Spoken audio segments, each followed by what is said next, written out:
Hello students. स्वागत है आपका एमसीएस क्लासेस में। जैसा कि आपको मालूम है, मध्य प्रदेश इतिहास की सीरीज चल रही है। ठीक है, उसी का उसी की सीरीज का आज हमारा नया वंश कौन सा है? कलचुरी वंश। लास्ट लेक्चर में हमने क्या पढ़ा था? गुर्जर प्रतिहार वंश। जैसे कि मैं आपको हर लेक्चर का सोर्स बताता हूँ, ठीक है, उसी प्रकार त्रिपुरी के जो कलचुरी राजवंश का सोर्स क्या है? ये मध्य प्रदेश हिंदी ग्रंथ एकेडमी की किताब है। इस सोर्स से कंटेंट लिया गया है और संभवतः यहीं से क्वेश्चंस आते हैं। ठीक है, लास्ट ईयर यहाँ से क्वेश्चन आया था डहाल। ठीक है, कि डहाल क्षेत्र को चिन्हित किस विदेशी यात्री ने किया था? तो इसका आंसर क्या था? अल बरूनी ने किया था, है ना? तो ये आपको याद रखना है। ठीक है, चलिए स्टार्ट करते हैं हम लोग मध्य प्रदेश के कलचुरी वंश। ठीक है, देखो, कलचुरी वंश कलचुरी वंश प्राचीन वंश है जिसमें अनेक अत्यंत प्रतापी राजा हुए। इन्होंने अपना संवत सन 248 ईस्वी में स्थापित किया, जो लगभग 1000 वर्ष तक चलता रहा। ठीक है, इनका राजवंश कब स्थापित हुआ? 248 ईस्वी में। ठीक है, कहाँ के कलचुरी? अब देखिए, कलचुरी का प्रारंभिक नाम क्या मिलेगा? करचूरी, कलत कलतसूरी, कलचूती। ठीक है, और काल चूर्य मिलता है। ठीक है, मध्य प्रदेश में कलचुरियों की 3 शाखाएं थी। कौन कौन सी? माहिष्मती की शाखा, त्रिपुरी की शाखा और शिवपुरी की शाखा। पूछा जा सकता है कलचुरियों की कितनी शाखाएं थी? तो 3 शाखाएं थी। सबसे पहले माहिष्मती, ठीक है, किस कौन सी? माहिष्मती, इसके पश्चात त्रिपुरी और फिर शिवपुरी। 3 शाखाएं थी कलचुरी वंश की। तो चलिए स्टार्ट करते हैं। सबसे पहले हम देखेंगे कलचुरी वंश की जानकारी हमें किन किन अभिलेखों से, किन किन साहित्यों से प्राप्त होती है। ठीक है, तो सबसे पहले पुरातात्विक स्रोत। तो सबसे पहले किस अभिलेख से जानकारी मिलेगी? बिलहारी शिलालेख से जानकारी मिलती। कौन से? बिलहारी शिलालेख से। दूसरा क्या है? करईताल अभिलेख। और तीसरा क्या है? भेड़ाघाट अभिलेख। तो इन 3 अभिलेखों से किसकी जानकारी मिलती है? कलचुरियों की जानकारी मिलती है। ठीक है, क्लियर। और साहित्यिक स्रोत में हम बात करें तो अलबरूनी। ठीक है, अलबरूनी ने क्या बोला है इनके क्षेत्र को? दाहल क्षेत्र बोला है। क्या बोला है? दाहल क्षेत्र बोला है। विक्रमांक देवचरित्र अन्य साहित्य कौन सा है? विक्र, विक्रमांक देवचरित्र। ठीक है, ये आपको याद रखना है। ठीक ठीक है। और अलबरूनी की किताब का नाम क्या था? किताब उल हिंद। तो किस किताब से जानकारी मिलती है? यहाँ लिख सकते हैं आप, किताब उल हिंद से जानकारी मिलती है। और फिर दूसरी किताब का नाम क्या है? विक्रमांक देव चरित्र। ठीक, क्या है? फिर तीसरी किताब का नाम क्या है? परिजात मंजरी। ये भी बहुत आईएमपी है। क्या? परिजात मंजरी। ठीक है, ये भी एग्जाम में आ चुकी है कि इसे किसने लिखा है। ठीक, कौन? परिजात मंजरी तीसरा साहित्यिक स्रोत है। और जो क्या है? विक्रम देव चरित्र की रचना किसने की थी? विल्हड़ ने की थी। किसने? विल्हड़। लिख लीजिए आप, किसने? विल्हड़ ने रचना की थी, है ना? कलहड़ की रचना का क्या नाम था? बताइए कमेंट्स में। कलहड़ की रचना का नाम राज तरंगनी। कौन सी? राज तरंगनी। और राज तरंगनी से किसके बारे में जानकारी मिलती है? किसके बारे में जानकारी मिलती है?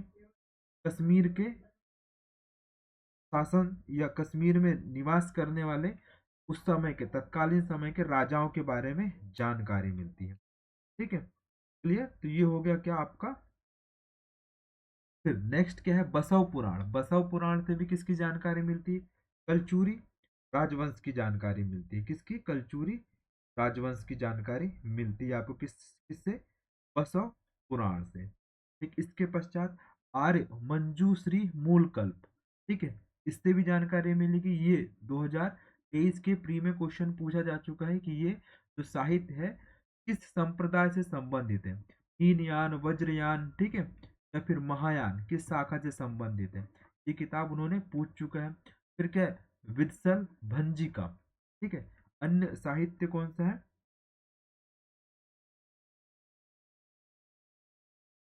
ठीक,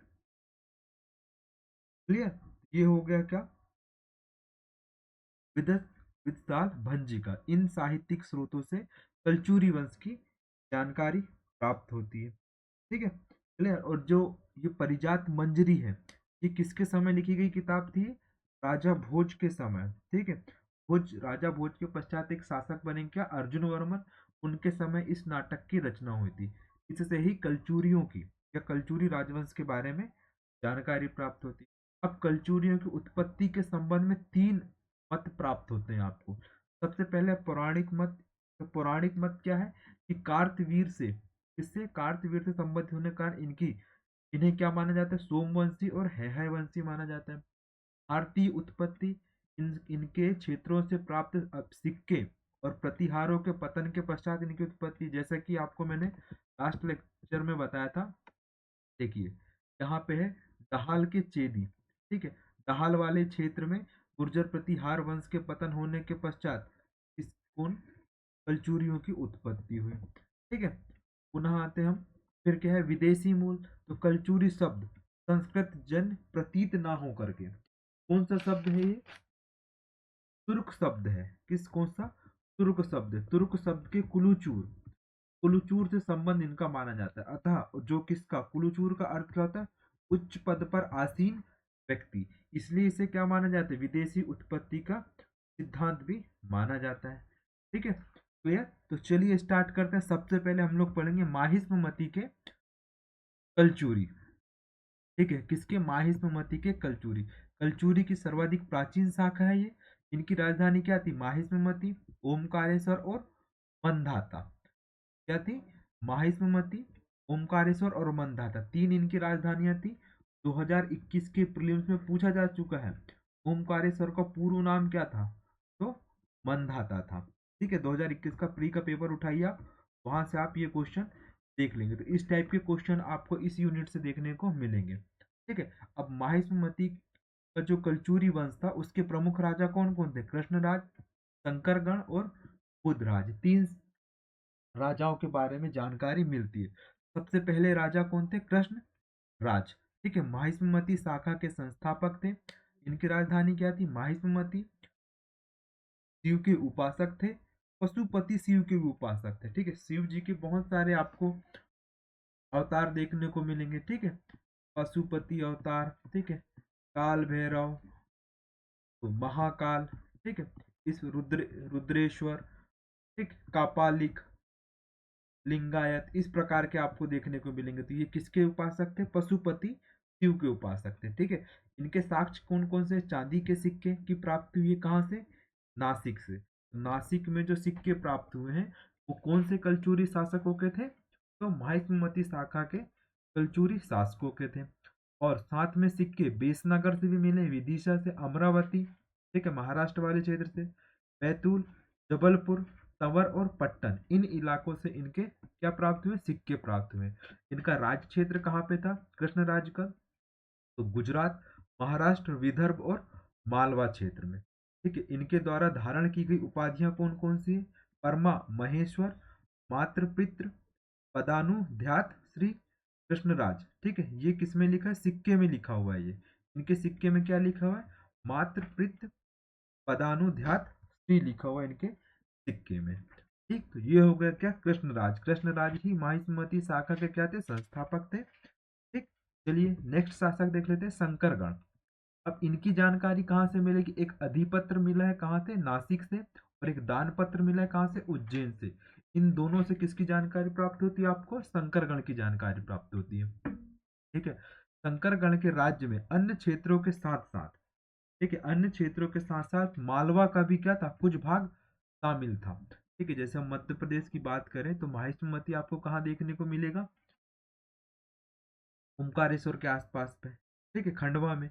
यहीं पे मालवा के अन्य क्षेत्र भी इसमें शामिल हो गए थे। किसके समय? शंकरगण के समय। अगले शासक कौन से बनेंगे? बुद्धराज। शंकरगण की मृत्यु के पश्चात राजा बने। इसके समय में पतनगर, पतनगर में भूमि दान के उद्देश्य से बाड़नेर अनुदान विदिशा से जारी किया था। ठीक है, कहाँ से? पतनगर के अभिलेख से जानकारी मिलती है कि इन्होंने भूमिहीनों को क्या किया था? भूमि दान किया था। और इनका उद्देश्य क्या था? शासन को विस्तारित करना। ठीक है, चलिए ये हो गया क्या? हमारे बुद्धराज। ठीक है, बुद्धराज को प्रारंभिक चालुक्य शासक बदामी नरेश, ठीक है, चालुक्य के जो शासक थे क्या नाम था उनका, मंगलेश। मंगलेश से इन्होंने युद्ध किया था, किसने, बुद्धराज ने। किससे युद्ध किया था, मंगलेश से युद्ध किया था। और बुद्धराज के उत्तराधिकारी के नाम ज्ञात नहीं है, क्योंकि इनके पश्चात माहिष्मती शाखा संभवतः समाप्त हो गई थी। और ये कहाँ पर इन्होंने प्रवास ले लिया था, तो त्रिपुरी वाले क्षेत्र में, जबलपुर के आसपास वाले क्षेत्र में इन्होंने नए सिरे से किसकी स्थापना की थी, इन्होंने पुनः त्रिपुरी के कलचुरियों के नाम से इन्होंने शासन कार्य प्रारंभ किया था। तो चलिए स्टार्ट करते हैं, त्रिपुरी के कलचुरी। 7वीं शताब्दी के अंतिम दशक में कलचुरियों की त्रिपुरी शाखा के संस्थापक कौन थे, वामराज थे। कब स्थापना करी थी इन्होंने, 675 से लेके 700 ईसी के मध्य इनका शासन काल रहा था। ने डाहल देश जबलपुर में उत्तरी गोमती से लेकर के दक्षिण में नर्मदा नदी तक के अपने राज्य की स्थापना की थी। उत्तरी गोमती, अब बताइए गोमती नदी कहाँ प्रवाहित होती है, ठीक है, किसकी, गंगा की शाखा है ना गोमती नदी, ठीक है। गोमती से लेकर के कहाँ तक के, गंगा की सहायक नदी है गोमती नदी, तो वहां तक नर्मदा तक के इनका क्या था, राज्य विस्तार था, इसका वामराज का। तो ये आपको नाम याद रखना है। तो त्रिपुरी के जो संस्थापक थे, त्रिपुरी के कलचुरी शाखा के जो संस्थापक थे वामराज थे, ठीक है। अब इनके प्रमुख शासक कौन कौन है, सबसे पहले वामराज, कोकल्य प्रथम, मुग्धतुंग, युवराज देव प्रथम, लक्ष्मण राज, युवराज देव द्वितीय, कोकल द्वितीय, गांगेय देव, लक्ष्मीकर्ण, गयकर्ण, जय सिंह, विजय सिंह, अजय सिंह इत्यादि आपको शासक याद करने हैं, किसके, कलचुरी वंश के। तो आइए हम एक एक शासकों का संक्षेप में अध्ययन करते हैं, जो आपके प्रीलिम्स की दृष्टि से कैसा होगा, आईएमपी होगा। और आपको पीडीएफ कहाँ से मिलेगी इस राजवंश की, तो हमारे टेलीग्राम चैनल, ठीक है, की लिंक कहाँ दी हुई है, डिस्क्रिप्शन बॉक्स में दी हुई है। आप वहां से टेलीग्राम चैनल ज्वाइन कर सकते हैं और पीडीएफ डाउनलोड कर सकते हैं। चलिए स्टार्ट करते हैं। सबसे पहले हमारे शासक है वामराज, ठीक है, वामराज, ठीक है। कलचुरी वंश का संस्थापक था, जो त्रिपुरी के शाखा थी उसके। राज्य थे उत्तरी गोमती से लेकर के नर्मदा नदी तक के। राजधानी क्या थी इनकी, त्रिपुरी, जिसको डहाल किसने बोला है, अल अल बरूनी ने। कौन सी किताब में, किताब उल हिंद में बोला इन्होंने, किसमें, किताब उल हिंद में, ठीक है। चेदी देश के अधिपति थे। चेदी देश यानी कि गुर्जर प्रतिहारों के पश्चात इन्होंने ठीक है, चेदी आपने सुना होगा, 16 महाजनपद में चेदी भी एक क्या था, महाजनपद था, ठीक है। उसी समय इसकी दक्षिणी सीमाएं मालवा का पठार और बुंदेलखंड की विषम पहाड़ियां थी, ठीक है। 7वीं शताब्दी में कलिंजर को इसने विजित किया था, किसने, वामराज ने। ये आपको याद रखना है, ठीक है। नेक्स्ट शासक देख लेते हैं, कोकल्य प्रथम। बहुत ही आईएमपी है हमारे काम की दृष्टि से। कलचुरी वंश का वास्तविक संस्थापक माना जाता है किसे, कोकल्य प्रथम को। बिल्हारी शिलालेख के अनुसार उसने नट्टा देवी नामक चंदेल राजकन्या के साथ क्या किया, विवाह स्थापित किया। अतः कहा जा सकता है कि कलचुरी वंश ने, किसने, चंदेलों में, जो जो चंदेल थे बुंदेल क्षेत्र में राज शासन संचालित करते थे, तो इन्होंने चंदेलों से अपना वैवाहिक संबंध स्थापित किया। राष्ट्रकूट नरेश कृष्ण द्वितीय ने कोकल की पुत्री से विवाह किया, किससे, कोकल की पुत्री से। और राष्ट्रकूटों की राजधानी क्या थी बताइए, पान्याखेत। तो यहाँ पर उनकी क्या थी, राजधानी थी। और राष्ट्रकूट वंश के संस्थापक कौन थे, दंती दुर्ग, ठीक है। कौन थे, दंती दुर्ग। 2022 के मेंस में पूछा जा चुका है, राष्ट्रकूट वंश के बारे में लिखे, ठीक है। चलो देख लेते हैं युद्ध। तो युद्ध कौन कौन से, कन्नौज के प्रतिहार राजा भोज, ठीक है, कन्नौज के जो राजा भोज थे, मिहिर भोज थे, उनसे इन्होंने युद्ध किया। और प्रतिहार शासक उसके आक्रमण को रोक नहीं सके, किसके, कोकल्य प्रथम के। कोकल्य ने राजपुताना की चढ़ाई के दौरान तुरुस्कों को पराजित किया था, किसको, तुरुस्कों को पराजित किया, जो सिंध के अरब सूबेदारों की सेवा में क्या थे, नियोजित तुर्क थे। यानी कि इन्होंने तुर्कों को भी क्या किया था, पराजित किया था। कोकल ने कर्णात, वंग, कोकण, शाखंभरी एवं तुर्क राजाओं को पराजित किया था। ये आपको जानकारी याद रखना है। कोकल्य के 18 पुत्र थे, जिनमें सबसे बड़ा पुत्र कौन था? मुग्ध तुंग था, जो त्रिपुरी वंश का क्या बना? राजा बना। तथा शेष पुत्रों को राजदेह दिए गए तथा उन्हें विभिन्न मंडलों का क्या नियुक्त किया गया? शासक नियुक्त किया गया। ठीक है, तो ये आपको याद रखना है। अब हम पढ़ेंगे क्या? मुग्ध तुंग। ठीक है, मुग्ध तुंग अगले शासक थे। कोकल प्रथम का सबसे बड़ा पुत्र एवं उत्तराधिकारी था, और ये सबसे बड़ा योद्धा था। ठीक है, योद्धा था यानी कि बहुत प्रतापी राजा था। इसने पूर्वी समुद्र के किनारे तक, कहाँ पे? पूर्वी समुद्र के किनारे तक, यानी कि हम कौन सा? बंगाल की खाड़ी तक के अपने साम्राज्य का विस्तार किया, और दक्षिण कौशल के सोमवंशियों से पाली, ठीक है, बिलासपुर जिले को क्या किया? तत्कालीन जो बिलासपुर जिला है उसको विजित कर लिया।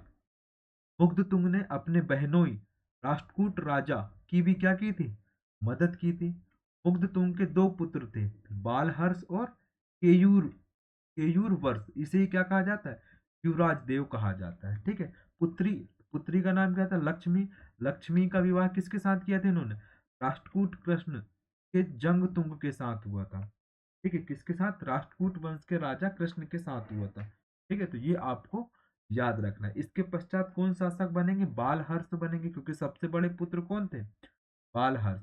मुग्धतुंग की मृत्यु के पश्चात 910 ईस्वी में सिंहासन पर बैठा। ठीक है, कौन? बालहर्ष।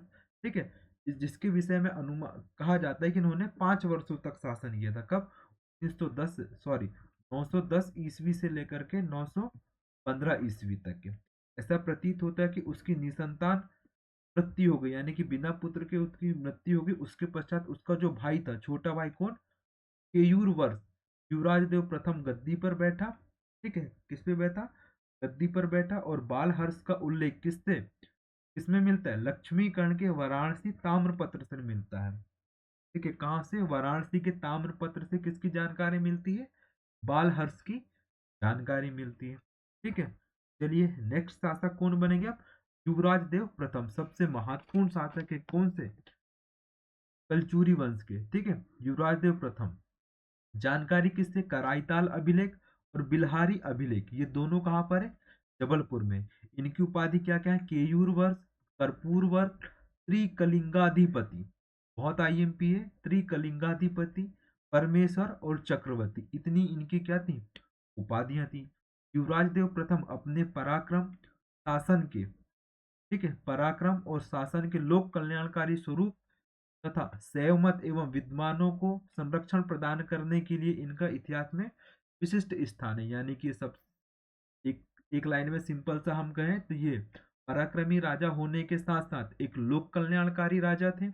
अपने राज्य की सुरक्षा और उसके संचालन के लिए क्या थे? प्रतिबद्ध थे। साथ ही इन्होंने अपने क्षेत्र में या अपने राज्य में विद्वानों को संरक्षण दिया, और स्वयं किसके अनुयायी थे? शैव मत के अनुयायी थे। ठीक है, युवराज देव का विवाह चालुक्य नरेश की, चालुक्य नरेश कौन था? अवंती वर्मन या अवनी वर्मन की पुत्री नोहला देवी के साथ हुआ। तो इन्होंने चालुक्य, दक्षिण में जो चालुक्य थे उनसे इन्होंने क्या किया?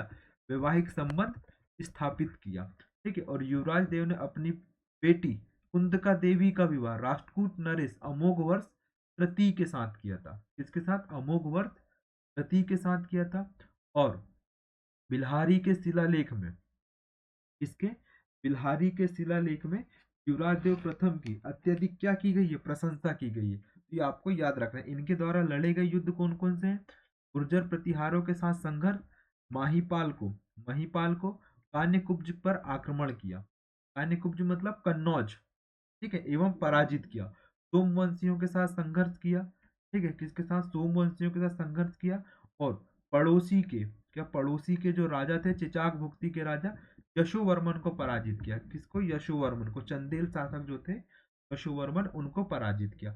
अब इनके दरबार में कौन रहते थे? राजशेखर, जो क्या थे? विद्वान थे। और इनके द्वारा लिखी गई रचनाएं कौन कौन सी? बालहर्ष, ठीक है, सॉरी, बाल रामायण, ठीक है, बाल भार, बाल भारत, ठीक, कर्पूर मंजरी, ठीक है, इनके उपाधि के ऊपर इन्होंने कौन सी लिखी? कर्पूर मंजरी, काव्य मीमांसा, इतनी इनकी क्या है? किताबें हैं। किसकी? युवराज देव प्रथम की। तो ये आपको याद रखना है, ठीक है। किससे? युवराज देव प्रथम से। इनके द्वारा निर्माण किए गए मंदिर कौन कौन से? सबसे पहले जो इनकी पत्नी थी नोहला देवी, कौन सी? नोहला देवी। नोहला देवी के द्वारा एक मंदिर बनाया गया, कहाँ पे? नोहलेश्वर शिव मंदिर। कहाँ पे बनाया गया? दमोह में। नोहलेश्वर शिव मंदिर कहाँ पर मिलेगा आपको? दमोह में। और किस वंश की राजकुमारी ने बनवाया था? कलचुरी वंश की राजकुमारी ने। भेड़ाघाट के समीप इन्होंने 64 योगिनी मंदिर बनवाया था। कौन सा? 64 योगिनी मंदिर बनाया था इन्होंने। कहाँ पे? भेड़ाघाट के समीप में, ठीक है। ये आपको याद रखना है, ठीक है। ठीक, क्लियर। ये हो गया क्या? हमारे युवराज देव प्रथम। तो इनके दो आपको निर्माण कार्य याद रखना है। नोहलेश्वर शिव मंदिर दमोह में है, जो इनकी राजकुमारी नोहलेश्वरी देवी ने बनवाया था। और स्वयं ने भेड़ाघाट के निकट 64 योगिनी मंदिर का भी निर्माण कराया था, ठीक है। और साथ में बिल्हारी, बिल्हारी के आसपास के क्षेत्रों में शिव मंदिर, मतलब शिव मत से संबंधित शिव मंदिरों का कार्य क्या किया था इन्होंने? निर्माण करवाया था। किसने? युवराज देव प्रथम ने, ठीक है। चलिए नेक्स्ट शासक देख लेते हैं, लक्ष्मण राज। ये भी बहुत आईएमपी है। 945 से लेकर 997 तक के, ठीक है। 945 ईस्वी से लेकर के 997 ईस्वी तक के क्या बनेंगे? ये शासक बनेंगे। और युवराज देव का पुत्र था, वो उत्तराधिकारी था। जानकारी किससे मिलती? कारीताली, ठीक है। कराईताल शिलालेख या कारीताल शिलालेख। उनके द्वारा युद्ध कौन कौन से लड़े गए? सबसे पहले उड़ीसा, उड़ीसा को इन्होंने क्या किया? विजित किया।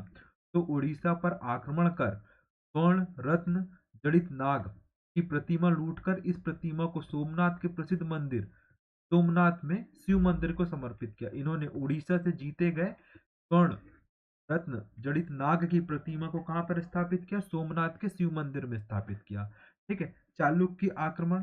लक्ष्मण राज पश्चिमी चालुक्य मूल राज का समकालीन था। उसने सोमनाथ जाते समय उसे पराजित किया था। आपने सुना होगा गुजरात के चालुक्य, इसके संस्थापक कौन थे? मूलराज प्रथम थे, जिनकी राजधानी क्या थी? अनहिलवाड़ा। ये कौन सी थी? अनहिलवाड़ा। इन्हें क्या बोला जाता है? सोलंकी वंश भी कहा जाता है। किसको? चालुक्यों को। गुजरात के जो चालुक्य थे। तो ये आपको याद रखना, इन्होंने यानी कि लक्ष्मण राज ने किसे पराजित किया था? मूलराज प्रथम को पराजित किया था। तीसरा युद्ध इन्होंने पांड्य देश पर आक्रमण किया, ठीक है। पांड्य देश क्यों जाना जाता था? मोती के लिए जाना जाता था, ठीक है। किसने बताया कि यहाँ पे मोती होता था? मैगस्नीर ने अपनी किताब इंडिका में बताया है, ठीक है। तो ये आपको याद रखना है। तो देखो, ऐसे फैक्ट एक किताब में आपको संग्रहित नहीं मिलेंगे, है ना। तो मेरा मानना यह है कि आपको एक ही जगह जितने मुझसे फैक्ट आते हैं मैं आपको बताते जाऊं, और आप नोट डाउन करना है तो करते चलिए, बाकी ध्यान में रखिए आप, है ना। पांड्य देश पर उसके आक्रमण की जानकारी कारीताल जबलपुर के शिलालेख से प्राप्त होती। अन्य विजय लक्ष्मण राज के द्वारा कौन कौन से राज्य विजय किए गए? सबसे पहले बंग राज्य को विजय किया, लाट विजय किया, गुजरात में आता है ये। गुर्जरों पर अधिपत्य स्थापित किया, कश्मीर पर विजय किया, और दक्षिण कौशल पर इन्होंने क्या की? चढ़ाई की। किसने? लक्ष्मण राज ने, ठीक है। तो ये आपको लक्ष्मण राज जी से इतनी जानकारी याद रखना है, ठीक है। चलो देख लेते हैं अब नेक्स्ट शासक हमारे शंकरगण द्वितीय। विदिशा शिलालेख के अनुसार शक्तिशाली चंदेल राजा यशोवर्मन के पुत्र एवं धंग के अनुज कृष्ण अथवा कृष्णप के मंत्री वाचस्पति ने चेदी राज को पराजित किया था, ठीक है। शंकरगण द्वितीय के समय पे जानकारी मिलती है कि विदिशा अभिलेख से जानकारी मिलती है कि चेदी इन्हें पराजित हुए थे, ठीक है। शंकरगण द्वितीय, ठीक है। किससे? धंग के अनुज से, है ना। ये आपको याद रखना है। इसके पश्चात कौन शासक बनेंगे? युवराज देव द्वितीय शासक बनेंगे। शंकर गण का क्या था? अनुज एवं उत्तराधिकारी। उनके भाई थे, छोटे भाई थे। उनकी मृत्यु के पश्चात स्वयं शासक बनेंगे। तो उदयपुर प्रशस्ति के अनुसार मालवा के राजा मुंज ने, ठीक है, मालवा के राजा जो मुंज थे, राजा मुंज, इन्होंने युवराज देव के ऊपर क्या कर दी? चढ़ाई कर दी और उसे पराजित किया, ठीक है। मुंज त्रिपुरी में प्रवेश कर इस युद्ध में अनेक कलचुरी सेनापति मारे गए, और तथा युवराज देव द्वितीय कहाँ भाग गया? त्रिपुरी से भाग गया था। कौन? युवराज देव द्वितीय। तो ये आपको याद रखना है। युवराज देव के समय किसने? परमार राजा वाकपति मुंज ने आक्रमण किया त्रिपुरी पे, ठीक है, और त्रिपुरी को क्या विजित कर लिया, है ना। तो ये आपको याद रखना है युवराज देव द्वितीय के समय पे। इसके पश्चात इनके पुत्र कौन होते? कोकल देव द्वितीय, अब ये शासक बनेंगे। ठीक है, कोकल देव द्वितीय कर्ण के हरेरा तथा जबलपुर ताम्रपत्र लेखों के अनुसार युवराज देव के सेनापति अल्पवयस्क बालक कौन बने? कोकल द्वितीय को सिंहासन पर बैठाया गया। इनके द्वारा विजय क्षेत्र कौन कौन से? सबसे पहले प्रतिहार वंश को पराजित किया। इसकी जानकारी किससे मिलती? गुर्गी शिलालेख से मिलती है। इससे गुर्गी शिलालेख से। उन राजाओं को पराजित किया, कुंतेश को भी पराजित किया था। ठीक है, कुंतलेश को भी इन्होंने पराजित किया था। जानकारी कौन सी मिलेगी? गुर्गी अभिलेख। तो ये आपको याद रखना है। गुर्गी शिलालेख किसके द्वारा लिखा गया है, किसके शासनकाल में लिखा गया? तो कोकल देव द्वितीय के शासनकाल में। ये आपको याद रखना है। नेक्स्ट शासक देख लेते हैं हम, गांगेय देव। बहुत ज्यादा यूपी है, 1015 से लेकर के 1041 ईस्वी तक के शासक रहेंगे। कोकल द्वितीय के पुत्र एवं उत्तराधिकारी थे। कलचुरी वंश का सबसे शक्तिशाली एवं योग्य शासक था। इनके द्वारा उपाधि कौन कौन सी धारण की गई थी? महतक, महाराज विश्वजीत। ठीक है, इसकी जानकारी किससे मिलती? चंदेल अभिलेख से मिलती। अब इनके द्वारा लड़े गए युद्ध कौन कौन से? इन्होंने परमार, नरेश भोज, ठीक है, राजा भोज तथा चोल राजेंद्र साथ के, ठीक है, चोल जो राजा थे राजेंद्र के साथ मिलकर एक संघ बनाया, राज संघ का गठन किया तथा चालुक्य नरेश जयसिंह द्वितीय पर तीनों ओर से आक्रमण किया। इस पर चालुक्य नरेश जो कौन था? जयसिंह द्वितीय को इन्होंने पराजित करने की कोशिश की। किस किस के साथ? राजा भोज और चोल नरेश राजेंद्र के साथ मिलकर के। ठीक है, परंतु ये आक्रमण कैसा रहा? असफल रहा और जयसिंह द्वितीय क्या रहा? विजय रहा। इसके पश्चात गांगेय, ठीक है, गांगेय ने अपनी समस्त शक्तियां पूर्व की ओर मोड़ दी और समुद्र तट के निकट, वहां पे बंगाल की खाड़ी के आसपास इन्होंने कई स्थानों पर विजय प्राप्त की। कौशल नरेश महाशिवपुत्र याजीती को अपनी ताकत का क्या कराया था? अपनी ताकत से परिचित करवाया था। किसको?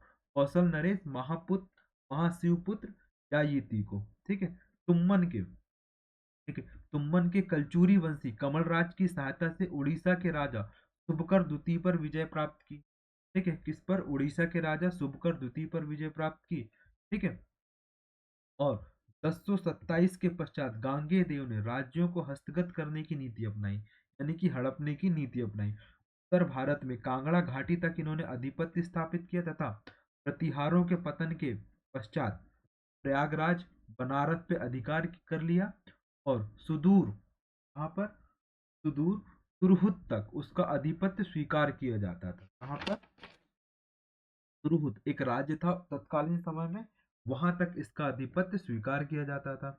ठीक है, गांगेय का आधिपत्य अंग में भागलपुर, मुंगेर तथा मगध के राजा नयपाल द्वारा भी स्वीकार किया गया था। किसके द्वारा? नयपाल। कहाँ के राजा थे? अंग के राजा थे। तत्कालीन समय अंग था। ठीक है, उसमें कौन कौन से क्षेत्र आते थे? भागलपुर, मुंगेर और मगध आते थे। ठीक है, परमार भोज से उसका झगड़ा हो गया बाद में। किसका? गांगेय का। ठीक है, और उसे, वह उससे परास्त हुआ। किससे? राजा भोज से कौन हुए परास्त? गांगेय। गांगे को, ठीक है, गांगेय को अलबरूनी ने डहाल शासक के रूप में वर्णित किया है। किस किताब का नाम है? किताब उल हिंद में गांगेय देव को उन्होंने डहाल शासक के रूप में वर्णित किया है। किसने? अल बरूनी ने। ठीक है, इसके पश्चात गांगेय देव ने लक्ष्मी छाप वाले सोने के सिक्के जारी किए, जो कि चंदेल, गहरवारों और तोमरों में लोकप्रिय थे। इनके सिक्के कहाँ पर? चंदेल शासकों में, गहरवारों में और तोमरों में क्या हुए? प्रसिद्ध हुए या फिर प्रचलित हुए। यह सिक्के सुदूर कश्मीर तक उपयोग में लाए जाते थे, यानी कि इनके सिक्कों का विस्तार बढ़ता ही गया। और गांगेय देव ने मरने से पूर्व कर्णदेव को क्या किया? अपना राज सिंहासन सौंप दिया और अपनी 100 रानियों के साथ प्रयागराज चले गए और अक्षय वट के पास 1041 ईस्वी में गांगेय देव स्वर्ग को सिधार गए। तो ये आपको याद रखना है। ठीक है, तो अपने जीवित काल में अपना उत्तराधिकारी नियुक्त करने के पश्चात ये कहाँ चले गए? प्रयागराज, अपनी 100 रानियों के साथ। ये आपको फैक्ट याद रखना है। अब इनके पुत्र कौन होंगे? लक्ष्मीकर्ण और कर्णदेव होंगे। ठीक है, अब देखो गांगेय देव को क्या कहा जाता है? ये आपको याद रखना है प्रीलिम्स की दृष्टि से। क्या कहा जाता है सबसे पहले, ठीक है, ये हो गया क्या, गांगेय देव। ठीक है, अब नेक्स्ट शासक देख लेते हम लोग, कर्णदेव। बहुत ही आईएमपी, कर्णदेव या लक्ष्मी कर्ण, ये गांगेय देव का पुत्र था एवं उत्तराधिकारी था। कर्णदेव कलचुरी राजाओं में सबसे अधिक प्रतापी राजा हुए। इनके द्वारा धारण की गई उपाधि कौन कौन सी, त्रिकलिंगाधिपति और राज त्रयाधिपति। ठीक है, त्रिकलिंगाधिपति और राज त्रयाधिपति। ठीक है, उसने सबसे पहले कर्णदेव ने इलाहाबाद को, यानी कि वर्तमान में प्रयागराज को, इन्होंने अपने राज्य में सम्मिलित कर लिया। इसके पश्चात पश्चिम बंगाल को विजय किया। दक्षिण के चोल, कुंतल, पांड्य आदि आदि वंशों में भी इन्होंने विजय प्राप्त की। मालवा के शासक भोज को हराने के लिए उसने गुजरात के भीम प्रथम से संधि की और मेरुतुंग के अनुसार कर्णदेव ने अपने समझौते का उल्लंघन करते हुए संपूर्ण मालवा पर क्या कर लिया, अधिकार स्थापित कर लिया, जिससे भीम ने नाराज होकर चेदी देश पर क्या कर दिया, आक्रमण कर दिया। ठीक है, किस पर, त्रिपुरी पर आक्रमण कर दिया। किसने, भीम प्रथम ने। और भीम प्रथम कहाँ का चालुक्य राजा था, कहाँ का, गुजरात का अत्यधिक शक्तिशाली राजा था। ठीक है, चंदेल राजा देव वर्मा को पराजित कर चिचाक भुक्ति का प्रदेश अपने राज्य में मिला लिया था। इसने चंदेल राजा को भी पराजित किया, किसने, लक्ष्मी कर्ण या कर्णदेव ने। कश्मीरी कवि, ठीक है, बिल्हड़, बिल्हड़ ने इनके शासनकाल को क्या कहा है, कलंजरा पति का काल कहा है, कालिंजर पति का काल कहा है। ठीक, किसने, विल्हड़ ने। विल्हड़ के द्वारा कौन सी किताब लिखी गई, विक, विक्रम देव चरित्र, विक्रम देव चरित्र इनके द्वारा लिखी गई है किताब है। इसके द्वारा, विल्हड़ के द्वारा। ठीक है, अब आते हैं करनवेल शिलालेख में गोंड प्रदेश पर इन्होंने क्या की, विजय प्राप्त की, जिसकी जानकारी किससे मिलती, करनवेल शिलालेख से। ठीक, क्लियर। इसने कुंग कीर प्रदेश तथा हुणों पर भी विजय प्राप्त की। चंदेल राजाओं को कीर्ति वर्मा एक बार कर्ण से जीत गया।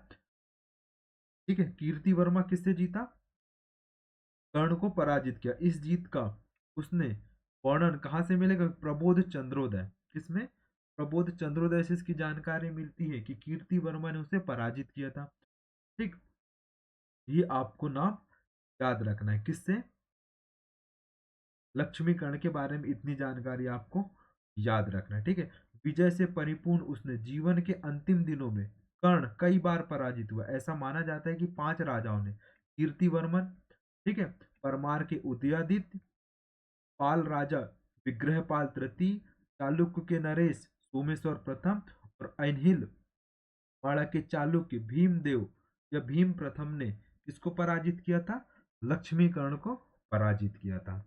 ठीक है, तो इतने सारे युद्ध विजित करने के पश्चात अंततः ये अपने अंत के दिनों में किस किस से पराजित हुए, कीर्ति वर्मा से, उदयादित्य से, विग्रहपाल तृतीय से, सोमेश्वर प्रथम से और भीम प्रथम से ये पराजित हुए।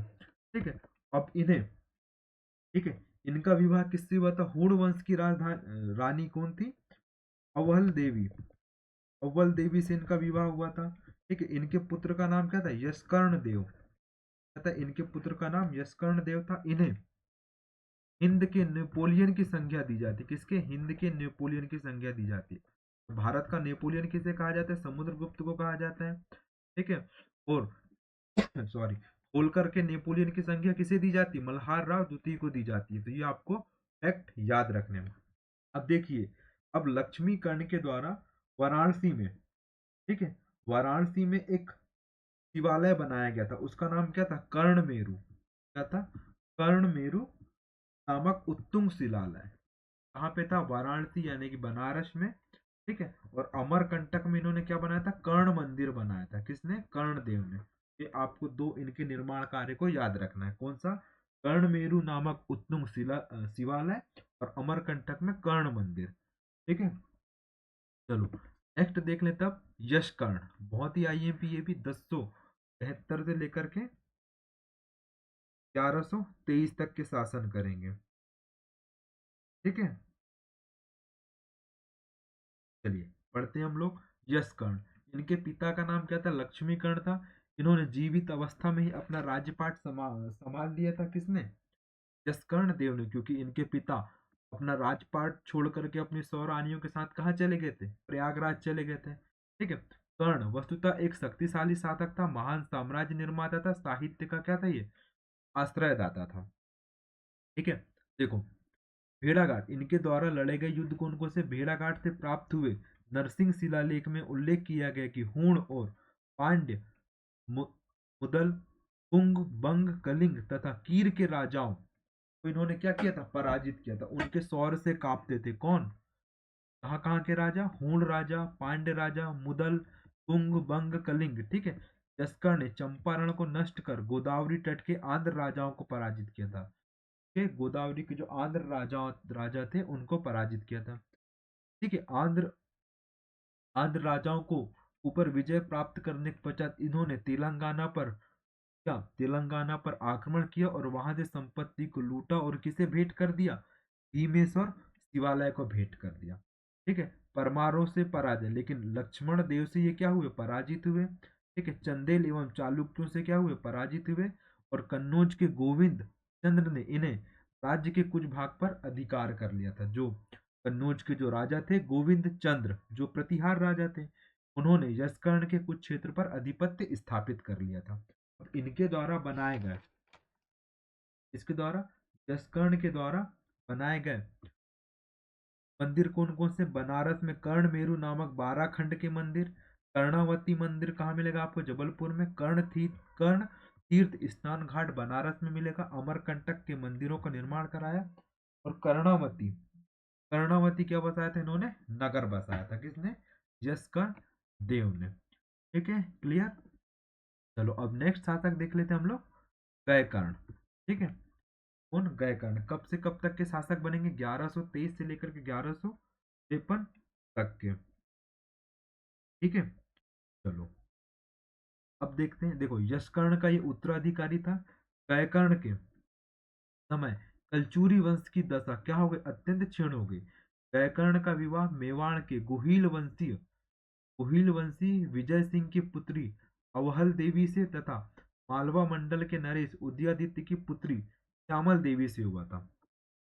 ठीक है। ये आपको याद रखना है। ठीक है। इनके दो पुत्र थे, नरसिंह और जयसिंह। प्रबंध चिंतामणि की कथा के अनुसार एक बार गयकर्ण हाथी पर बैठे बैठे निद्रालीन हो गया और उनके गले पे जो स्वर्ण का हार था वो वृक्ष में लटका रहा और इनकी मृत्यु हो गई, यानी कि अपने आप ये फांसी लग गई। ठीक है। बेड़ाघाट अभिलेख के अनुसार इन्होंने अवहल देवी द्वारा वैद्यनाथ नामक शिव मंदिर का निर्माण कराया गया था। जो इनकी पत्नी थी, कौन? अवहल देवी, अल्हड़ अल्हड़ देवी, सॉरी, अल्हड़ देवी से इनका विवाह हुआ और इन्हीं के द्वारा कौन सा मंदिर बनाया गया था? वैद्यनाथ नामक शिव मंदिर बनाया गया था। कहाँ पर? भेड़ाघाट में। जिसके साथ एक मठ, एक व्याख्यानशाला और एक उद्यान संलग्न था। और इसके खर्च के लिए, ठीक है, इसके खर्च के लिए जबाल, ठीक है, जबाल पट्टना अंतर्गत एक गांव इन्होंने दान किए थे। दो गांव इन्होंने दान किए थे। क्या था? नमोदानी और मकर पाठक नाम के दो इन्होंने गांव दान किए थे, इसके मंदिर के काय के लिए? मंदिर के संचालन के लिए। ठीक है। ठीक, क्लियर। अब आते हैं इनके नेक्स्ट शासक कौन बनेंगे? नरसिंह। ठीक है। नरसिंह गयकर्ण का उत्तराधिकारी एवं पुत्र था। नरसिंह ने अपने शासनकाल के अंत में, तब अपने शासनकाल के अंत में इन्होंने संभवतः चंदेल राजा परमार्दी देव की क्या कर ली थी? अधीनता स्वीकार कर ली थी। किसकी? परमार्दी देव की अधीनता स्वीकार कर ली थी। ठीक है। इनकी दो रानियां थे, एक का नाम क्या था? कलहड़ देवी और दूसरे का नाम क्या था? कौशल देवी। ठीक है। ठीक। चलो अब देखते हैं नेक्स्ट शासक कौन है? विजय सिंह। कौन है? विजय सिंह। विजय सिंह का पुत्र एवं उत्तराधिकारी था। जानकारी किससे मिलेगी? कौशलपुर के मलकापुरम लेक से। 1212 ईस्वी के लगभग विजय सिंह बघेलखंड का उत्तर क्षेत्र हार गया। ठीक है। और संभवतः यह कलचूरी वंश का अंतिम शासक था। ठीक है। कौन? विजय सिंह। और इसका पुत्र कौन बनेगा?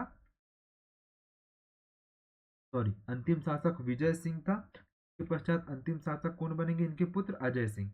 इन्हीं के पतन के पश्चात या इनकी मृत्यु के पश्चात त्रिपुरी के राजवंश की क्या हो जाती है? समाप्ति हो जाती है। ठीक है, तो इतना आपको इनसे, इतने फैक्ट आपको याद रखना है। एक बार फिर से देख लेते हैं कौन कौन से राजा महत्वपूर्ण है। ठीक है, सबसे पहले माहिष्मति के राजा कौन कौन से थे? माहिष्मति, पहले कलचुरियों की तीन शाखाएं थी, माहिष्मति की शाखा, त्रिपुरी की शाखा और शिवपुरी की शाखा। सबसे पहले हमने क्या देखे? माहिष्मति की शाखा, इसमें तीन प्रमुख राजा थे, कृष्णराज, ठीक है, के पश्चात शंकरगण, ठीक, शंकरगण के पश्चात बुद्धराज। ठीक है, तीन प्रमुख राजा थे, इनकी राजधानी क्या क्या थी? माहिष्मति थी, ठीक है, कौन सी? माहिष्मति, ओमकारेश्वर और मंदाता, तीन प्रमुख राजधानियां थी। इसके पश्चात कलचुरी, कलचुरी त्रिपुरी के कलचुरी, इनकी राजधानी क्या थी? त्रिपुरी थे, और इनके राज क्षेत्र को क्या कहा जाता था? डाहल कहा जाता था। डाहल किसने कहा था? अलबरूनी ने कहा था। उनकी किताब का नाम क्या था? किताबुल हिंद। प्रमुख राजा कौन कौन से थे? वामराज, ठीक है, कोकल्य प्रथम, तो वामराज इसके संस्थापक थे, और कोकल्य प्रथम क्या थे? वास्तविक संस्थापक थे। ठीक है, और कोकल प्रथम ने ही अपना यह स्वयं का विवाह किससे? चंदेल वंश की राजकुमारी नट्टा देवी से किया। इन्होंने चंदेलों से अपना वैवाहिक संपर्क स्थापित किया। ठीक है, उसके पश्चात कौन बनेंगे? मुग्ध तुंग इनके पुत्र शासक बनेंगे। उसके पश्चात युवराज देव प्रथम, ठीक है,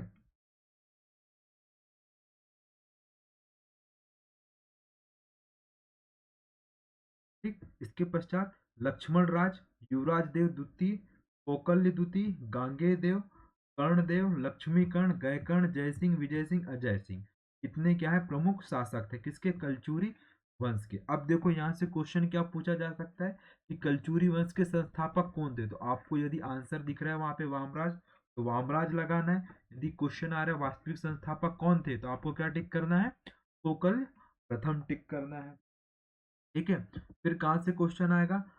ठीक है, युवराज देव प्रथम से क्वेश्चन आएंगे। इनकी जानकारी किससे मिलती? कराईताल अभिलेख से मिलती है, ठीक है, बिल्हारी अभिलेख से मिलती है, और दोनों कहाँ पर है? जबलपुर में है। ठीक, और युवराज देव प्रथम के राजकवि कौन थे? राजशेखर थे, जिनके द्वारा दो प्रमुख रचनाएं लिखी गई थी, बाल रामायण, बाल भारत, कर्पूर मंजरी और काव्य मीमांसा। ये आपको याद रखना है। ठीक है, फिर लक्ष्मण राज बनेंगे। इसके पश्चात लक्ष्मण राज के पश्चात शंकरगण द्वितीय, और फिर युवराज देव द्वितीय शासक बनेंगे। ठीक है, कोकल द्वितीय की जानकारी किससे मिलती? गुर्गी शिलालेख से मिलती है कोकल द्वितीय की जानकारी। इसके पश्चात गांगेय देव, गांगेय देव सबसे महत्वपूर्ण शासक है। इन्हें उपाधि क्या थी? विश्वजीत इनकी उपाधि थी। ठीक, इसके पश्चात कौन बनेंगे शासक? यशकर्ण, लक्ष्मीकर्ण बनेंगे।